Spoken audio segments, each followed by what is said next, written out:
నమస్తే.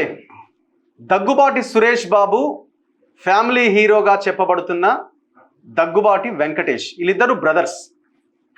ఈ ఇద్దరు బ్రదర్స్ ఎంత భయంకరమైన మోసం చేస్తున్నారంటే, మోసం చేశామని తెలిసి కూడా కోర్టులు రాబోయే బాబు వచ్చి విచారణకు హాజరుగా అని చెప్పినా కూడా కనీసం కూడా కోర్టుకు అటెండ్ కావట్లే.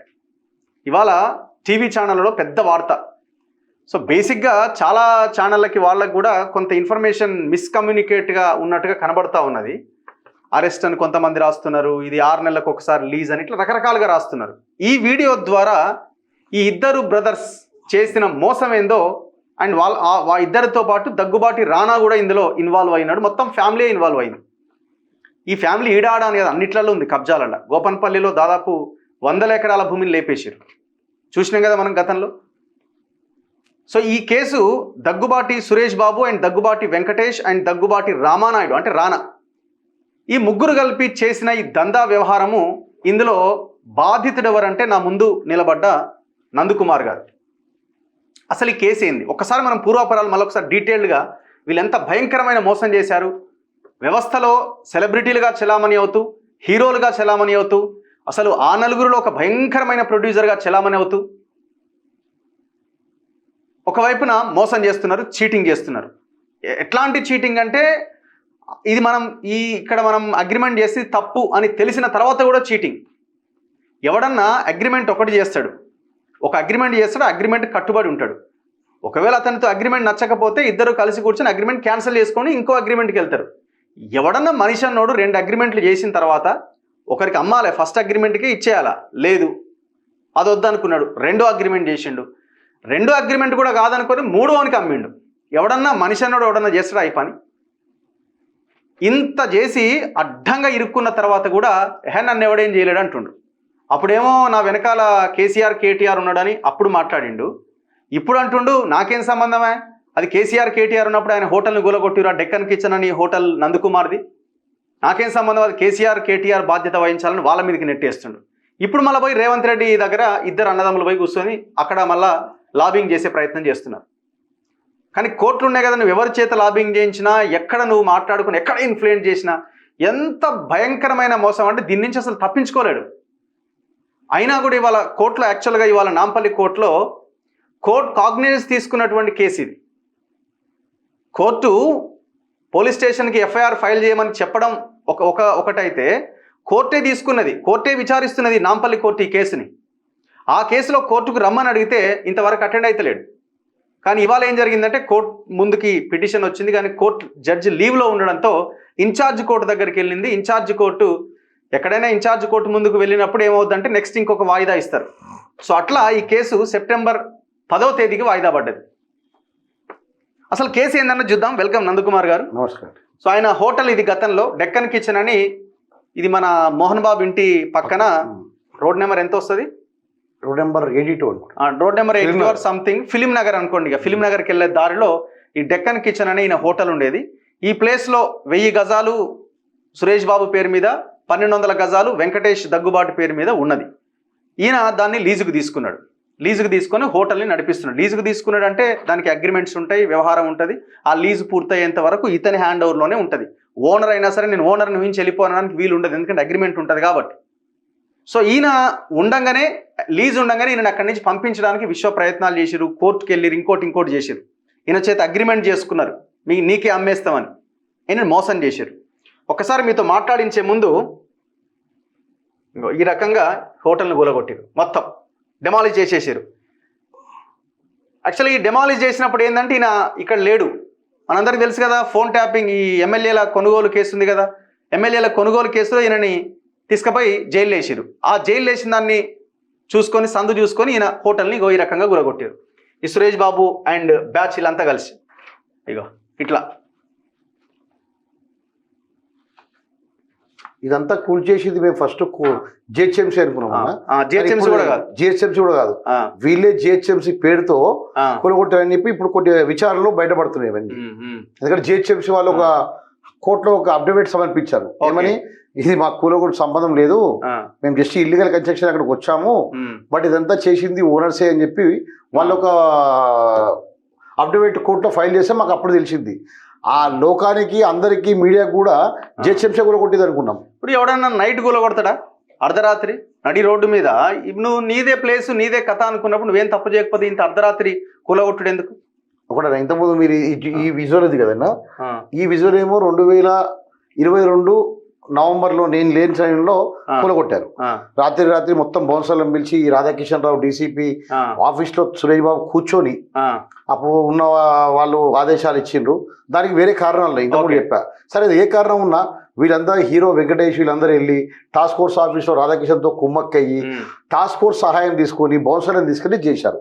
ఇది ఈవినింగ్ చేసిండ్రు. అప్పుడు ఆ రోజు ఉన్న మీడియా కూడా ఏ మీడియా కూడా ఆ రోజు రాత్రికి పొద్దునప్పుడు అందరున్నారు, సాయంత్రం ఒక్క మీడియా కూడా లేదు, ఒక్కడు కూడా కవర్ చేయలేరు. దానికి వేరే కారణాలు ఉన్నాయి. సో ఇది చేసిన తర్వాత సండే రోజు ఆల్రెడీ సిటీ సివిల్ కోర్టులో 2018 నుంచి ఆర్డర్లు కేసులు నడుస్తున్నాయి. 20లో నా మీద వాళ్ళు ఎవిక్షన్ సూట్ వేశారు. 21లో వాళ్ళకి అగెనిస్ట్ ఆర్డర్ వచ్చింది.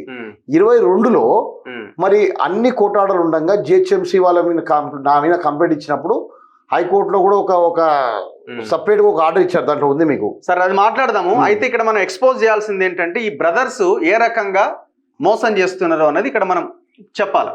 అయితే ఈ డక్కన్ కిచెన్ హోటల్ 1000 గజాలు సురేష్ బాబుది, 1200 గజాలు ఎవరిది? మన వెంకటేష్ది కదా. వీళ్ళకి సంబంధించిన ఈ విషయంలో వీళ్ళు ఈయనతోని సేల్ అగ్రిమెంట్ లీజ్ ఈయన తీసుకున్నాడు.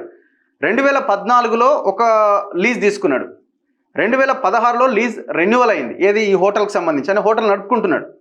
2018లో అగ్రిమెంట్ ఆఫ్ సేల్ జరిగింది. ఎవరికి? సురేష్ బాబుకి అండ్ నందకుమార్కి సంబంధించిన ఏం హోటల్ ఇది? నందకుమారే. Shri K Nandakumar son of Shankarappa, Shri D Suresh Babu son of D Ramanaidu మధ్య 31/10/2018 అంతేనా? నవంబర్ 3 సారీ నవంబర్ 3వ తేదీ 2018 రోజున ఒక అగ్రిమెంట్ జరిగింది. ఎప్పటి వరకు ఇది ఎప్పటి వరకు అగ్రిమెంట్ జరిగింది? యాక్చువల్గా అంటే 3 నెలల లోపల నేను కొనుక్కోవాలని చెప్పి అగ్రిమెంట్ జరిగింది. ఓకే. సో దాని తర్వాత నెక్స్ట్ ఇంకొక అగ్రిమెంట్. ఇది ఎవరిది? ఇది between Daggubati Venkatesh and W3 hospitality services అంటే వీళ్ళదే, మళ్ళీ నందకుమార్ది.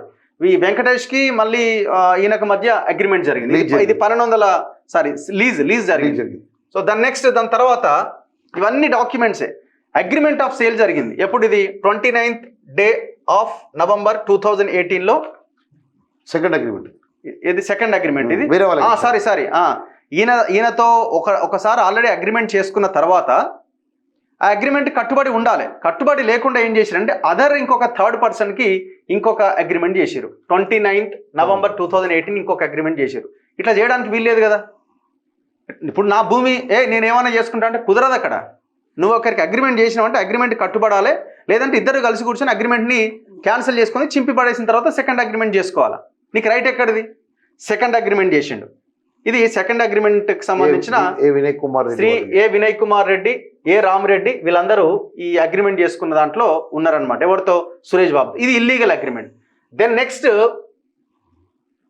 ఇది అయిపోయిందా? 2 అగ్రిమెంట్లు అయిపోయినాయి.